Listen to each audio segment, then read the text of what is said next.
की सामाजिक व्यवस्था, सांस्कृतिक व्यवस्था, शैक्षणिक व्यवस्था और पारिवारिक व्यवस्था को खत्म कर दो, वो देश अपने आप खत्म हो जाएगा।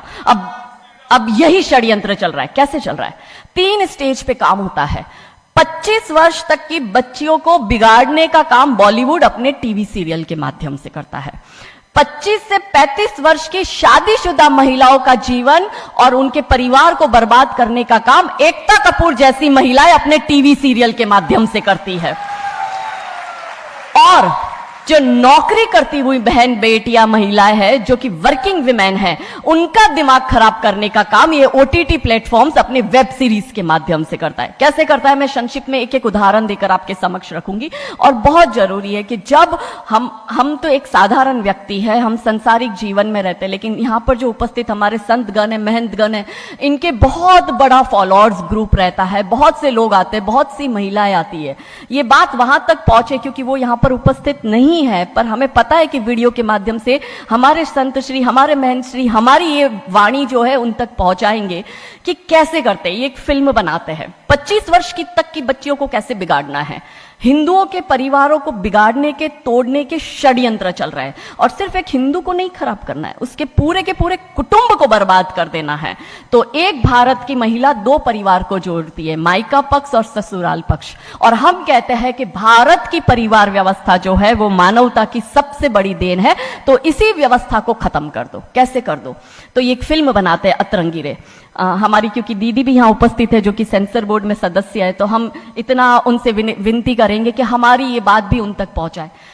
सिस्टमैटिकली ये फिल्मों में लड़की दिखाएंगे हिंदू की, लड़का दिखाएंगे मियां भाई का, और उसमें भी दिखाएंगे कि वो लड़का चाहे अनपढ़ हो, चाहे गवार हो, चाहे आतंकवादी हो, चाहे पंचर छाप हो, और वो हिंदू की लड़की चाहे कितनी पढ़ी लिखी हो, लेकिन उसका परिवार जो है वो रूढ़िवादी है, वो रिग्रेसिव है, और उसके सामने यदि वो घोड़ा भी चला रहा है, खच्चर टट्टू भी चला रहा है, तो वो बड़ा प्रोग्रेसिव है, वो बड़ा संस्कारी है।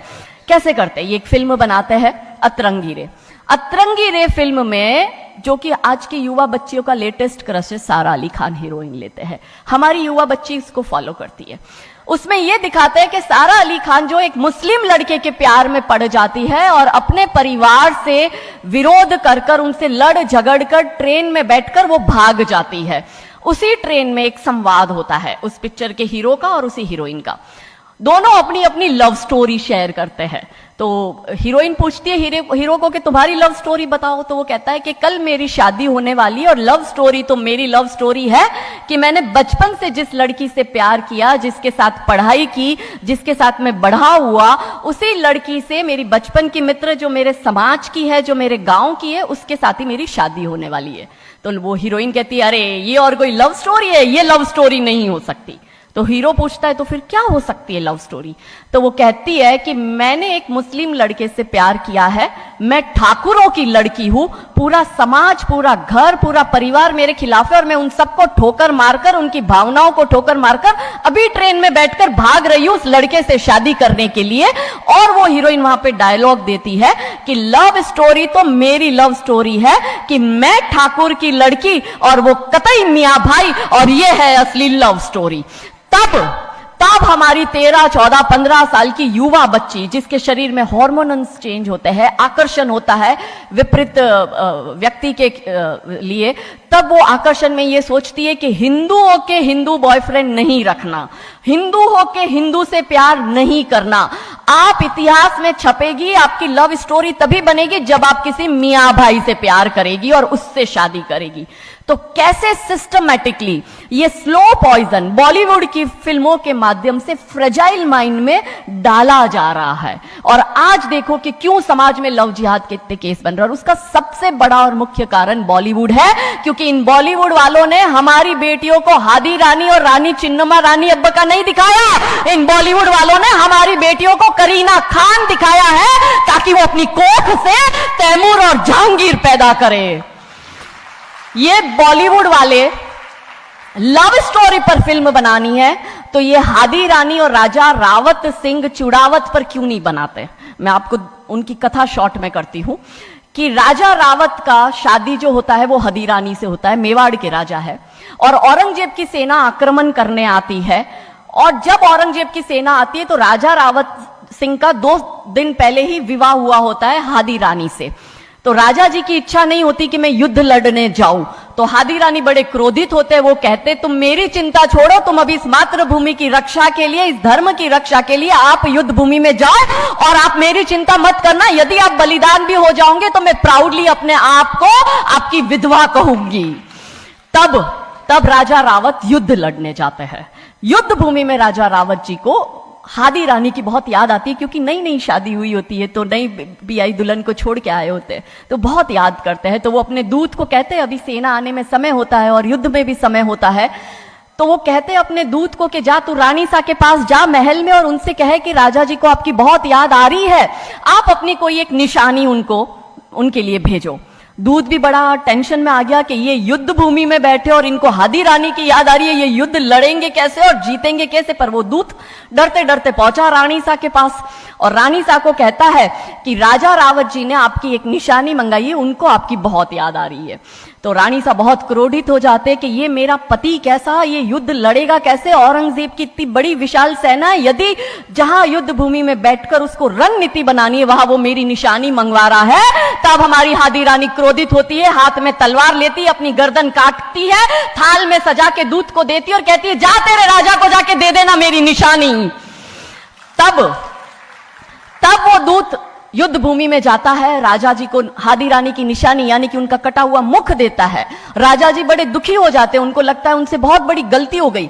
राजा जी रानी की अंतिम इच्छा समझ जाते हैं। रानी जी के लंबे बाल होते हैं, उन बाल की वो माला बनाते हैं, उनके मुख की माला बनाते, वो युद्ध लड़ते हैं, औरंगजेब से युद्ध जीतते हैं और जीतने के बाद राजा रावत वहीं युद्ध भूमि में अपना बलिदान देते, अपनी गर्दन काटकर वहीं अपने जीवन का त्याग करते हैं। यह है लव स्टोरी। पर बॉलीवुड इस पर फिल्म नहीं बनाएगी कि इतिहास चुराए नहीं है, हमने इतिहास बनाए हैं और लाखों शीश कटे हैं रण में, तब जाके हिंदू कहलाए हैं। ये महान गौरवशाली इतिहास हमारा, पर बॉलीवुड इसका इतिहास हमारे समक्ष आने नहीं देता। अब रहा 25 से 35 वर्ष की महिला, कैसे बिगाड़ती है एकता कपूर। वही sari, typical dress, typical getup, पीछे उसकी सीरियल में एकता कपूर की सीरियल में पीछे बहुत बड़ी अंबे मां की मूर्ति। दिखाएंगे कैसे हिंदू महिला को, क्योंकि परिवार खत्म करना है हिंदुओं का। तो वो एक से प्यार करेगी, शादी दूसरे से करेगी, जीवन में तीसरा पुरुष आएगा, फिर दूसरा मर जाएगा, फिर उसको चौथा पसंद आने लगेगा, फिर जो मर गया वो जिंदा हो जाएगा, फिर कंफ्यूज हो जाएगी किसके साथ जाऊं, दूसरे के साथ कि चौथे के साथ। क्या हमारी भारतीय महिलाएं, क्या हमारी हिंदू महिलाएं, सबसे बड़ा प्रश्न यह है कि क्या हम 4-4 पुरुषों के साथ अफेयर करते हैं? क्या ये हमारा सम्मान है? और अगर यदि हम सब एक होकर इसके लिए नहीं बोलेंगे तो ये आवाज नहीं उठेगी। और दुख की बात यह है कि ऐसी एकता कपूर जैसी महिलाएं जो घर तोड़ने का काम कर रही है, इनको पद्मश्री अवार्ड मिल जाता है। कैसे मिलता है? भारत सरकार से इस भूमि पर खड़े होकर मैं निवेदन करती हूं कि आप ऐसी महिलाओं के पद्मश्री वापस लो, क्योंकि ये महिलाएं हिंदू परिवारों के मकान, घर तोड़ने का काम कर रही है। और तीसरा और अंतिम, नौकरी करने वाली बहनों का दिमाग कैसे खराब करना है। तो ओटीटी प्लेटफॉर्म के माध्यम से ये दिखाएंगे कि यदि आप नौकरी कर रही है तो आपके सास ससुर आपके पैर की जूती, आपका पति आपके पैर की जूती। बच्चा पैदा करने के लिए आपको किसी से शादी करने की जरूरत नहीं है, आपको ससुराल व्यवस्था में रहने की जरूरत नहीं है, और आप है फेमिनिस्ट। और स्त्रीवाद का झंडा दिखाकर हमारी बहन बेटियों को एक हाथ में शराब का ग्लास, दूसरे हाथ से सिगरेट फूको, अंग्रेजी में गालियां बको और आप अपने आप को फेमिनिस्ट कहो। क्या यह फेमिनिज्म है भारत की धरती का?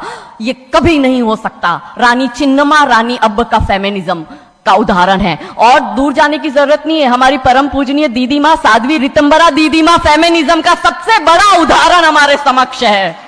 रानी नायका देवी, रानी लक्ष्मीबाई हमारे लिए फेमिनिज्म का सबसे बड़ा उदाहरण है। तो यहां उपस्थित सभी महानुभावों से हम यही विनती करते हैं कि फिल्म के माध्यम से ड्रग्स, अश्लीलता और गाली गलौच ये दिखाने के सिवाय कुछ नहीं होता। तो हम सब मिलकर एक साथ एक आवाज उठाए कि इन चीजों का बंद होना बहुत जरूरी है, क्योंकि आने वाली पीढ़ियों को बर्बाद करने का काम ये लोग अपने टीवी सीरियल और फिल्मों के माध्यम से कर रहे हैं। और क्योंकि शुरुआत भगवान राम जी के नाम से करी थी, तो अंत भी हम भगवान राम जी के नाम से करना चाहेंगे कि कौन है राम।